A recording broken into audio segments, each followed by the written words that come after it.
decodificar, compreender, interpretar, reter e aplicar. Aqui, bem-vindo ao canal Mental Impulse. Para apoiar o canal, não esqueça de inscrever-se, curtir, comentar e compartilhar. Demonstre sua gratidão às pessoas que colaboram para seu desenvolvimento. Aviso: este vídeo contém ativadores sonoros e visuais que auxiliam na compreensão, foco e mentalização das informações. Lei 2. Não confie demais nos amigos, aprenda a usar os inimigos. Julgamento. Cautela com os amigos, eles o trairão mais rapidamente, pois são com mais facilidade levados à inveja.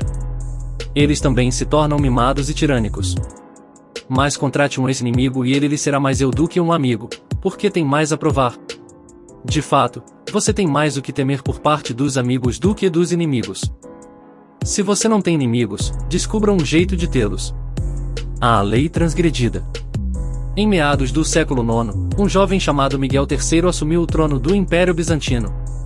Sua mãe, a imperatriz Teodora, fora banida para um convento, e seu amante, Teoctisto, assassinado. Encabeçando a conspiração para depor Teodora e colocar no trono Miguel estava o tio de Miguel, Bardas, homem inteligente e ambicioso.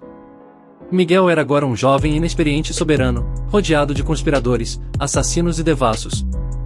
Neste momento de perigo, ele precisava de alguém em quem pudesse confiar para seu conselheiro, e pensou em Basílio, seu melhor amigo. Basílio não tinha nenhuma experiência em governo e política, de fato, ele era o chefe dos estábulos reais, mas tinha provado seu amor e gratidão diversas vezes. Para um bom inimigo, escolha um amigo. Ele sabe onde atacar. Diane de Poitiers, de 1499 a 1566, amante de Henrique II, da França. Os dois haviam se conhecido há poucos anos, quando Miguel estava visitando os estábulos na hora em que um cavalo selvagem se soltou. Basílio, jovem cavalariço de uma família de camponeses da Macedônia, salvou a vida de Miguel. A força e a coragem do rapaz impressionaram Miguel, que imediatamente levou Basílio da sua função obscura de treinador de cavalos para de chefe dos estábulos. Ele cobriu o amigo de presentes e favores e os dois se tornaram inseparáveis. Basílio foi mandado para a melhor escola de Bizâncio, e o rude camponês se transformou num cortesão culto e sofisticado. Sempre que ofereço um posto vago, faço centenas de descontentes e um ingrato. Luís XIV, de 1638 a 1715. Agora Miguel era imperador e precisava de alguém fiel.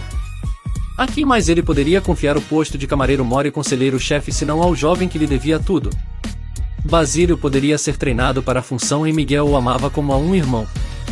Ignorando os conselhos de quem recomendava Bardas, muito mais qualificado, Miguel preferiu o amigo. Assim, eu mesmo já fui mais de uma vez iludido pela pessoa a quem mais amava e em cujo amor, acima de qualquer outra pessoa, eu mais confiava. Acredito, portanto, que seja certo amar e servir a uma pessoa mais do que a todas as outras, segundo o mérito e o valor, porém jamais confiar tanto nesta tentadora armadilha da amizade a ponto de ter de se arrepender mais tarde. Baldassare Castiglione, de 1478 a 1529. Basílio aprendeu bem e em breve estava aconselhando o imperador em todas as questões de Estado. O único problema parecia ser o dinheiro, o Basílio nunca tinha o suficiente. A exposição aos esplendores da corte bizantina o tornaram ávido pelos privilégios do poder. Miguel dobrou, depois triplicou o seu salário, deu-lhe um título de nobreza e o casou com sua própria amante, Eudoxia Ingerina. Um amigo e conselheiro tão confiável valia qualquer preço. Mas os problemas não pararam por aí. Bardas estava chefiando o exército, e Basílio convenceu Miguel de que o homem era ambicioso demais. Com a ilusão de que poderia controlar o sobrinho, Bardas havia conspirado para colocá-lo no trono, e poderia conspirar novamente, desta vez para se livrar de Miguel e assumir ele mesmo a coroa. Basílio destilou veneno nos ouvidos de Miguel até que o imperador concordou em mandar assassinar o tio. Durante uma importante corrida de cavalos, Basílio se acercou de Bardas no meio da multidão e matou-o com uma punhalada. Logo depois, Basílio pediu para substituir Bardas no posto de chefe do exército, de onde poderia controlar o reino e sufocar as rebeliões. E isso lhe foi concedido.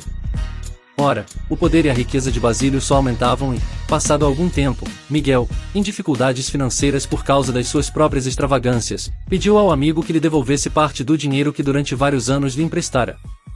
Para espanto de Miguel, Basílio recusou com tamanha disfarçatez que o imperador percebeu de repente a encrenca em que se metera. O ex-cavalariço tinha mais dinheiro, mais aliados no exército e no senado e, no final, mais poder do que o próprio imperador. Passadas algumas semanas, depois de uma noitada bebendo muito, Miguel acordou cercado de soldados. Basílio ficou assistindo enquanto eles matavam a punhaladas o imperador. E aí, proclamando-se imperador, ele atravessou a cavalo as ruas de Bizâncio, brandindo a cabeça do seu ex-benfeitor e melhor amigo espetada numa lança. A serpente, o fazendeiro e a garça. Uma serpente perseguida pelos caçadores pediu a um fazendeiro que salvasse a sua vida. Para escondê-la de seus perseguidores, o fazendeiro se agachou e permitiu que a serpente rastejasse para dentro da sua barriga. Mas, quando o perigo passou e o fazendeiro pediu para a serpente sair, ela se recusou. Estava quente e seguro lá dentro. No caminho de casa, o fazendeiro viu uma garça, aproximou-se dela e lhe contou baixinho o que tinha acontecido. A garça lhe disse para se agachar e fazer força para botar o bicho para fora. Assim que a serpente espichou a cabeça, a garça agarrou-a com o bico e, puxando-a lá de dentro, matou-a. O fazendeiro ficou preocupado, com medo de que o veneno da serpente ainda estivesse na sua barriga, e a garça lhe disse que para curar veneno de cobra era preciso cozinhar e comer 6 aves brancas. Você é uma ave branca, disse o fazendeiro. Para começar, serve. Agarrou a garça, colocou-a numa sacola e a levou para casa, onde a pendurou enquanto contava para a mulher o que tinha acontecido. Você me surpreende, disse a mulher. A ave é boa com você, o livra de uma coisa ruim dentro da sua barriga, na verdade salva a sua vida, e você a traz até aqui para matá-la. E imediatamente soltou a garça, que saiu voando. Mas, no caminho, lhe bicou os olhos. Moral: se você vir o rio subindo o morro, é sinal de que alguém está retribuindo uma gentileza. Conto folclórico africano. Interpretação: Miguel III apostou seu futuro na gratidão que ele achava que Basílio deveria sentir por ele. Sem dúvida, Basílio lhe serviria melhor, ele devia ao imperador a sua fortuna, a sua educação e a sua posição. Depois, uma vez Basílio no poder, tudo o que ele precisasse era melhor lhe dar, reforçando os vínculos entre os dois homens.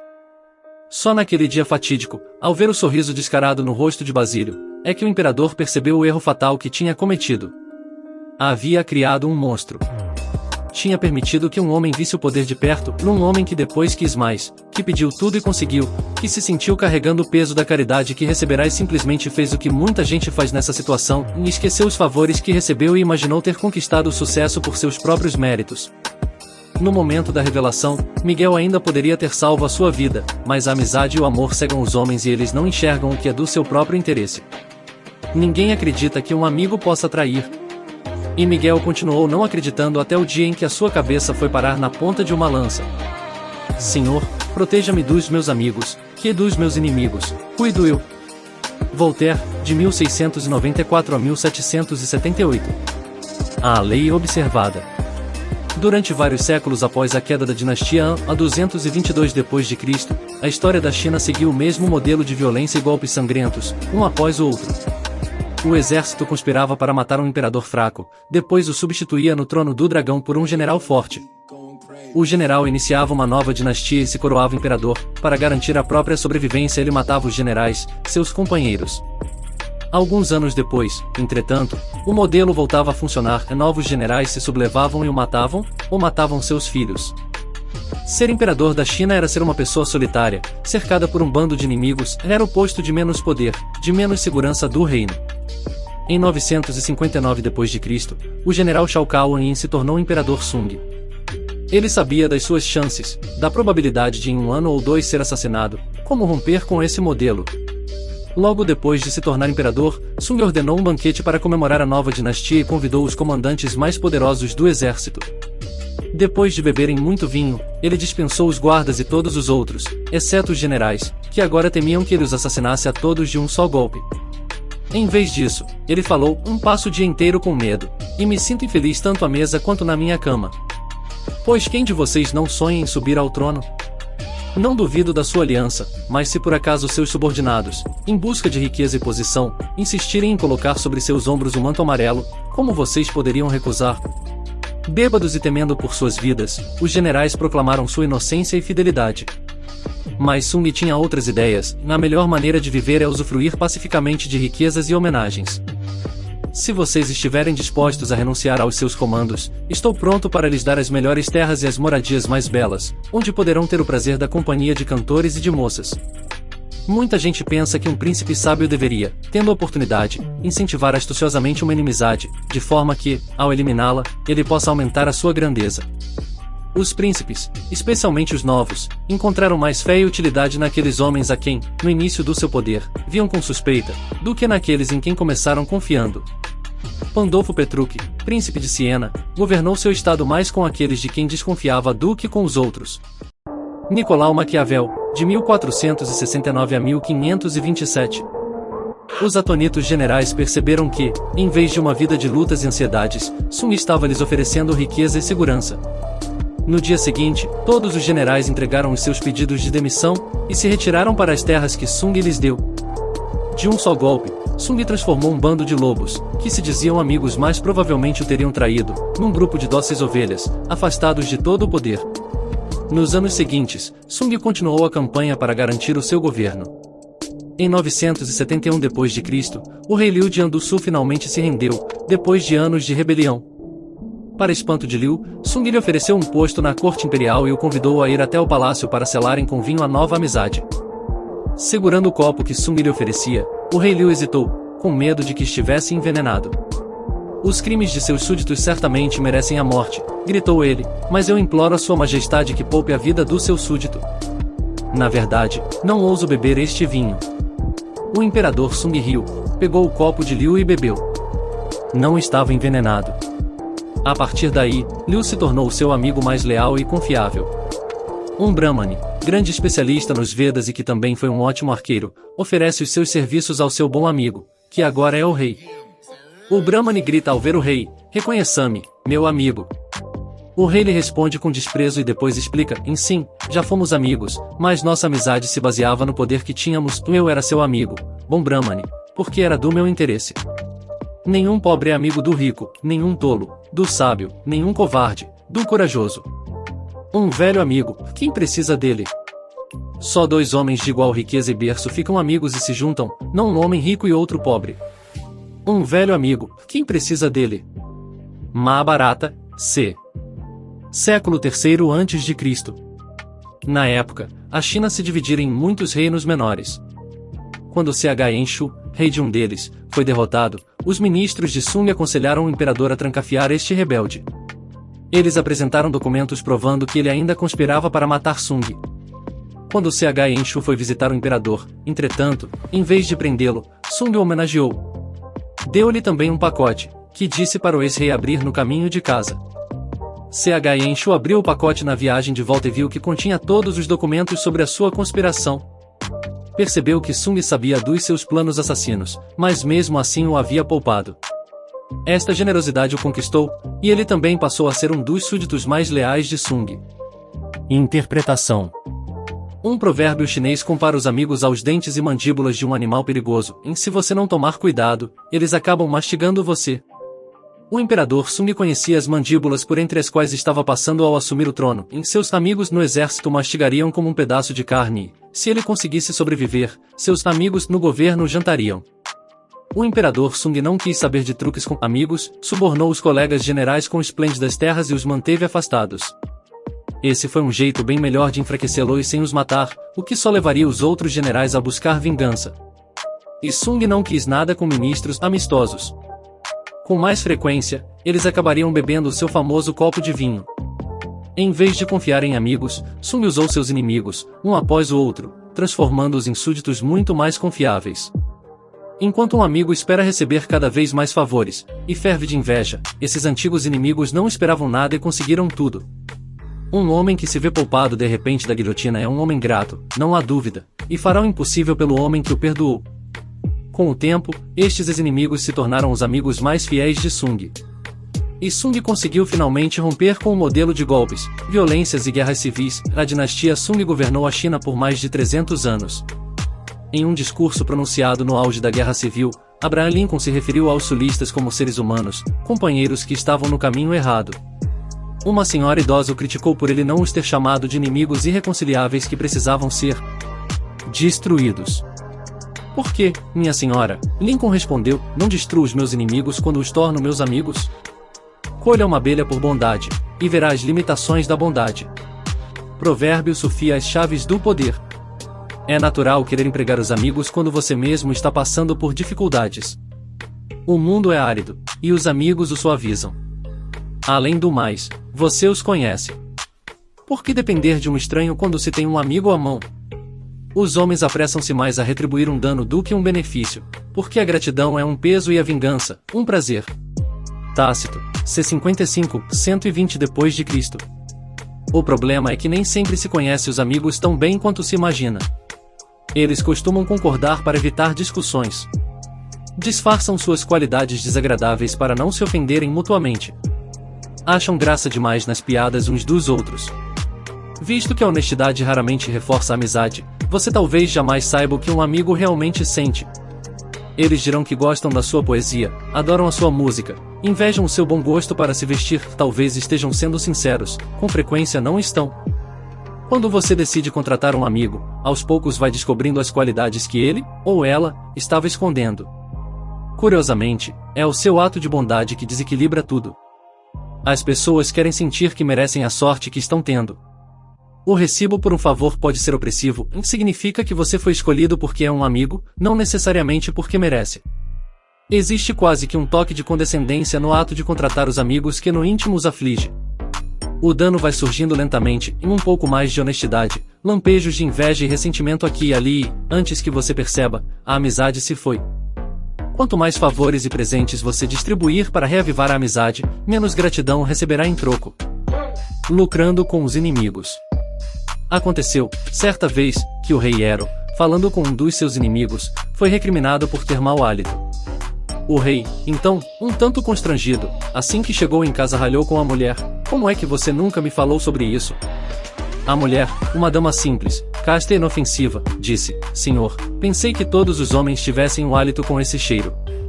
É óbvio, portanto, que as faltas mais evidentes aos sentidos, vulgares e físicas, ou notórias ao mundo, as ficamos sabendo mais rápido pelos inimigos do que por amigos e familiares. Plutarco, C46, 120 d.C. A ingratidão tem uma longa e profunda história. Ela tem demonstrado seus poderes há tantos séculos que é realmente interessante que as pessoas continuem subestimando-os. Melhor prestar atenção. Se você nunca espera a gratidão de um amigo, vai ter uma agradável surpresa quando eles se mostrarem agradecidos. O problema de usar ou contratar amigos é que isso inevitavelmente limitará o seu poder. É raro o amigo ser a pessoa mais capaz de ajudar você, e, afinal, capacidade e competência são muito mais importantes do que sentimentos de amizade. Miguel III tinha um homem capaz de orientá-lo e mantê-lo vivo bem diante do seu nariz, e esse homem era Bardas. Todas as situações de trabalho exigem uma certa distância entre as pessoas. Você está tentando trabalhar, não fazer amigos, a amizade, a real ou falsa, só obscurece esse fato. A chave do poder, portanto, é a capacidade de julgar quem é o mais capaz de favorecer os seus interesses em todas as situações. Guarde os amigos para a amizade, mas para o trabalho prefira os capazes e competentes. Seus inimigos, por outro lado, são uma mina de ouro escondida que você deve aprender a explorar. Quando, em 1807, Talleyrand, o primeiro-ministro de Napoleão, concluiu que seu chefe estava levando a França à ruína e que chegará a hora de se voltar contra ele, compreendeu os perigos de conspirar contra o imperador, ele precisava de um parceiro, um confederado, em que amigo ele poderia confiar num projeto como esse? Ele escolheu Joseph Fouché, chefe da polícia secreta, seu inimigo mais odiado, um homem que até havia tentado fazer com que ele fosse assassinado. Ele sabia que o ódio antigo entre os dois criaria uma oportunidade para uma reconciliação emocional. Ele sabia que Fouché não esperaria nada dele, e de fato se esforçaria para provar que era merecedor da escolha de Talleyrand. Uma pessoa que tem algo a provar moverá montanhas por você. Finalmente, ele sabia que este relacionamento com Fouché se basearia num interesse pessoal mútuo, e não estaria contaminado por sentimentos pessoais. A escolha se mostrou perfeita, embora os conspiradores não conseguissem depor Napoleão, a união desses parceiros poderosos, mas improváveis, gerou muito interesse pela causa, lentamente começou a se espalhar a oposição ao imperador. E, a partir daí, Talleyrand e Fouché tiveram um proveitoso relacionamento de trabalho. Sempre que possível, faça as pazes com o inimigo, e insista em colocá-lo a seu serviço. Como disse Lincoln, você destrói um inimigo quando faz dele um amigo. Em 1971, durante a Guerra do Vietnã, Henry Kissinger foi alvo de uma tentativa frustrada de sequestro, uma conspiração envolvendo, entre outros, os famosos padres antibelicistas, os irmãos Berrigan, 4 outros padres católicos e 4 freiras.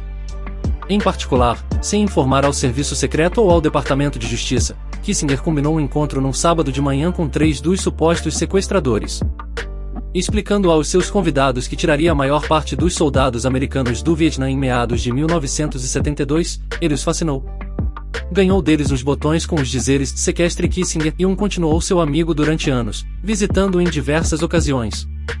Esta não foi uma manobra isolada, a política de Kissinger era trabalhar com os que discordavam dele.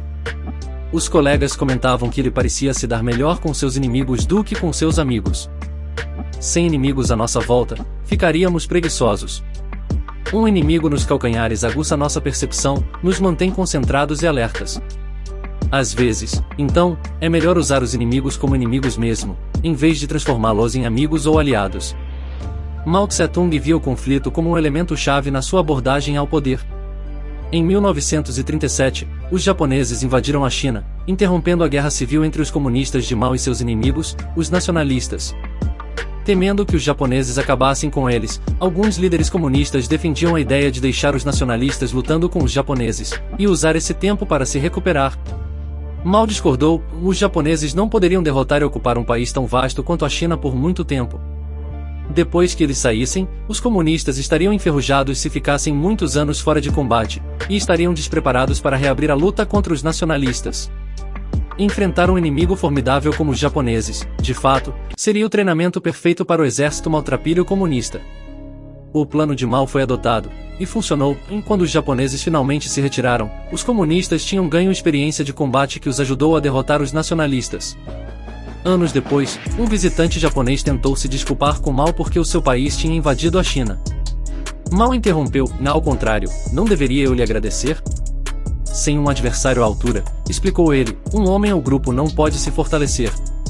A estratégia de constantes conflitos adotada por Mao tem vários elementos-chave. Primeiro, certifique-se de que a longo prazo você vai sair vitorioso.